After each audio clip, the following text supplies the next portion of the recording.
finally Halloween. Hence why I have dressed up for this video. I am wearing a Snorlax,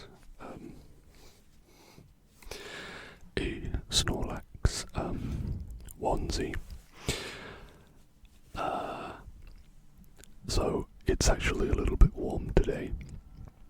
So yeah, I'm a bit warm in this in a minute, but I should be fine to do the video and remain in costume.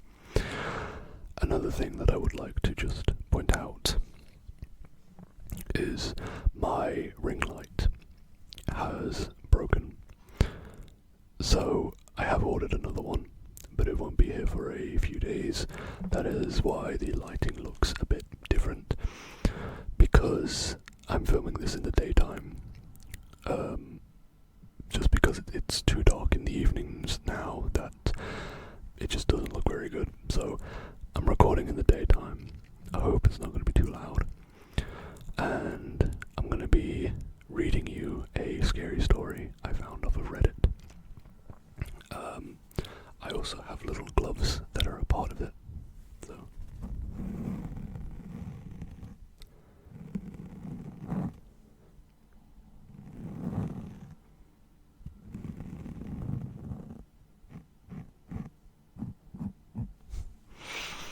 So, without further ado, get nice and relaxed, and I will now read you the story that I have selected.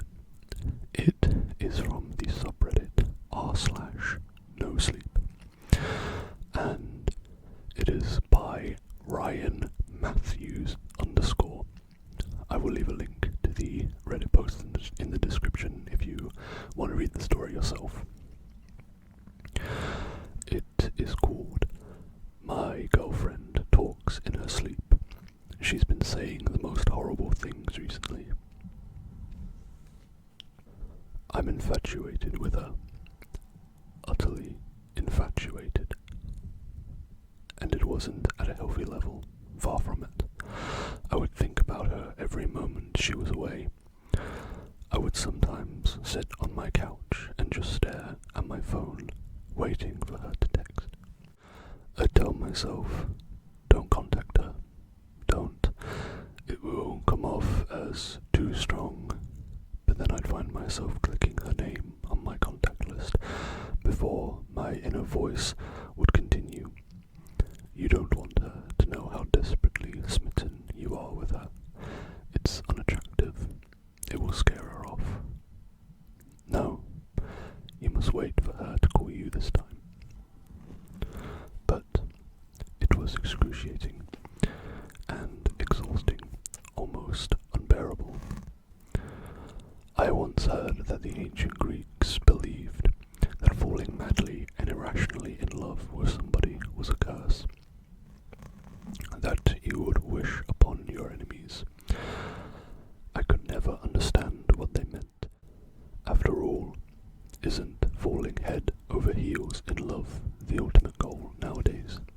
But now that it's happened to me, I have to say the ancient Greeks were right. This is a curse. I was barely in control of myself, almost as though my infatuation with her had possessed me. The two of us were still in the dating phase. We were at that make or break era of a blossoming relationship, where we'd either have the talk and formally be in a relationship, or we'd start to slowly drift apart, the latter of which I don't think I'd be able to cope with. Honestly, I wouldn't be able to. Almost everything about her captivated me. The way she held her hand over her mouth when she laughed.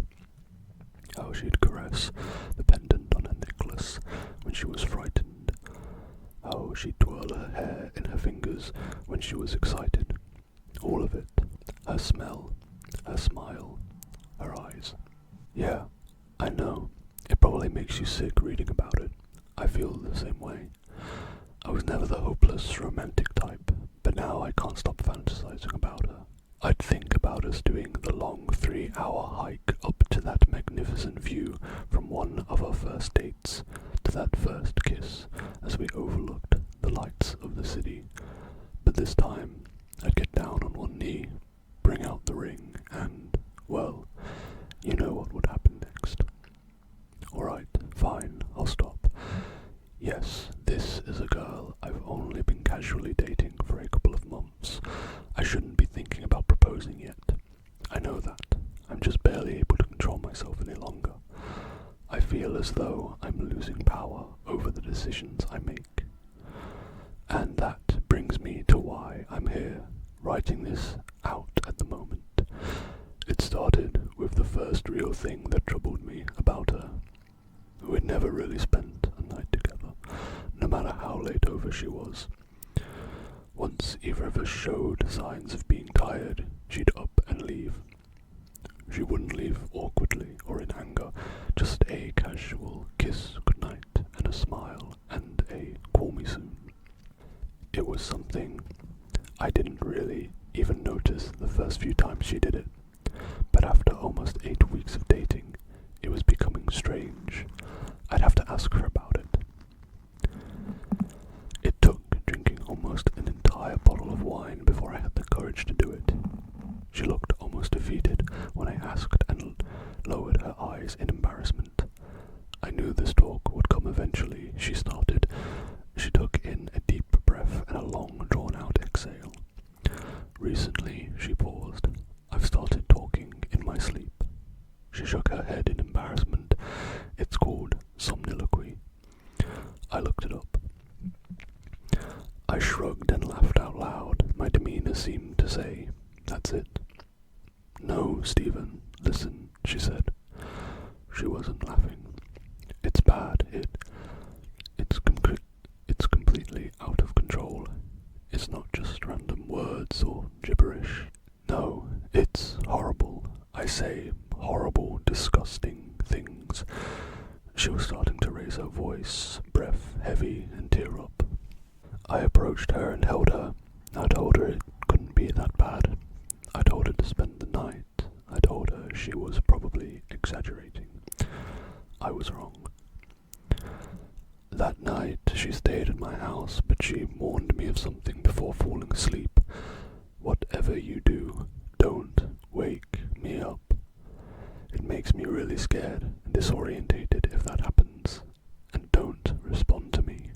Just ignore it. I nodded and agreed. If it becomes too much, she continued, just leave the room and sleep on the couch. I won't mind. I told her not to worry about it. I told her that it wouldn't be a big deal. I told her I wouldn't leave to the couch. I'd stay beside her in bed. But I was wrong. I couldn't even last one night. We both fell asleep without incident. I don't know how many hours passed, but I woke up in the dark with the sensation that someone was watching me. And then I remembered. She was with me. She was actually spending the night, and I smiled. But then I noticed the shadowy outline of her sitting up in bed. She was looking down at me, staring. It creeped me out, I'll admit it. Her posture was completely different. It was as though it wasn't her at all. Then she spoke. But it wasn't her voice that I heard. It was much lower, gravelly, like something out of a horror movie. I'll chew your skin from your bones, she said. I froze. At first, I just kept looking at her. This was not at all what I expected. I thought it would be more like the way Tourette's is often portrayed, just random swearing and shouting. I honestly thought to myself, what will I do if she attacks me right now? What if she really does try to chew the skin from my bones? But then she just lied down and went back to sleep. I was creeped out. I tried to lay down and ignore her, but struggled. I couldn't even close my eyes without thinking, maybe she's sitting up again and staring at me. And then one time I rolled over to look at her, and her face was pressed right towards mine. Her breath was foul and rotted, something that was most certainly not normal for her. She spoke again, in the same voice as before. "If you don't move to the couch, you'll be dead by morning." That did it for me. I sat up in a moment and headed for the living room. She made some sort of wheezing sound as I left. I think it was supposed to be laughter. I was lying on the couch, but I wasn't going to be able to fall back asleep. I was far too shaken. I was staring out towards the window, hoping to see the first few hints of the sun rising, and then I thought I heard something from the bedroom. I listened, and then I heard it again. "Stephen." It was the same low and gravelly voice. It sounded like a witch. I just tried to ignore it at first, but then it continued. "Stephen." Still, I said nothing. "I know you can hear me, Stephen. You're awake now. Why don't you come back into the bedroom?" The voice barely sounded human. "Or maybe you'd prefer if I come to you."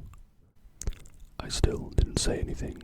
I was told not to, but I listened, and if I heard her start walking towards the bedroom door, I'm not even joking, I would have run right out of the apartment. But she had asked me not to respond to her sleep talking, so I didn't. And then I heard her once more. "Sorry if this spoils your plan," she began laughing. "The two of you were supposed to walk that trail again." She started. I wasn't even remotely prepared for what she'd say next. "You'd both be so tired when you reached the top. You'd look over the city. Then you'd get on one knee and bring out the ring." She began laughing, and that's when I realized this wasn't just a problem with sleep talking. It was something much more, something supernatural. I had never told anybody about my proposal fantasy. There was simply no way she could have known about any of it. This was no longer about merely talking in one's sleep. This was about possession. I can't go back into the bedroom. I have no idea what would happen if I did. Instead, I'm going to wait it out, holding up in my living room until the sun rises. I have a couple more hours yet. I can hear her laughing occasionally in the bedroom. It's still not her voice, still that same low-pitch cackle. But as I sit on my couch writing this out, here's what scares me the most. Maybe my infatuation and utter obsession with her wasn't normal. I said before that I felt like I was losing control of myself, more so, I believe, than the typical falling in love story. No, I fear that the infatuation I felt was the entity slowly taking control of me, of it controlling my thoughts, fears, ambitions, and anxieties. Though maybe once I become completely absorbed, a transfer would occur, and she would be free of it. I know I should leave, that I should open the front door, get in my car, and drive away from here. But I can't. I can't leave her. I've already lost control. I'm infatuated with her. Utterly infatuated. So, I hope that you enjoyed that story. I thought it was pretty creepy. And again, I apologize if any of the outside sounds were too loud. And for the weird lighting, I know it doesn't look great, but hopefully my ring light will be here soon and I can go back to recording in my usual time. So, that does it for Halloween 2024 on my channel. Thank you so much